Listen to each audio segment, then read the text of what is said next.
আমাদের দল জাতীয়তাবাদী দল বিএনপি সরকার গঠনের সাথে সাথে আমরা এই দেশের মানুষের কাজে নিজেদেরকে নিয়োজিত করেছি। আমরা সদস্যরা এবং প্রতিটি জেলা, থানা, ওয়ার্ড, ইউনিয়নে খাল খননের মাধ্যমে আমাদের দেশে যে শুষ্ক মৌসুমে পানি পাওয়া যায় না এবং বন্যার বৃষ্টির মৌসুমে বন্যা হয়ে পানি একেবারে এলাকা ভেসে যায়, তাতে মানুষের কষ্ট বাড়ে এবং কৃষি ফসল ক্ষতিগ্রস্ত হয়।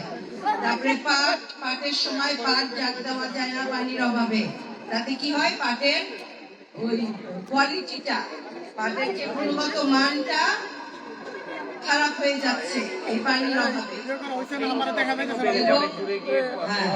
এবং অনেক দূরে যে আপনাদের এই পাট জাগ দেওয়ার জন্য আমাদের খরচও বেড়ে যায় পাটের।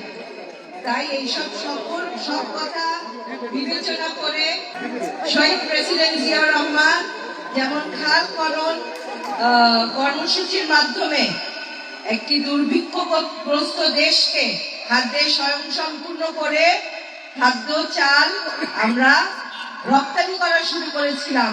খালি 3 বছর শহীদ প্রেসিডেন্ট জিয়া রহমান 3 বছর শাসন করেছিলেন। সেই শাসন আমলে শহীদ প্রেসিডেন্ট জিয়া রহমানের শাসন আমলে 3 বছরের মধ্যে দেশের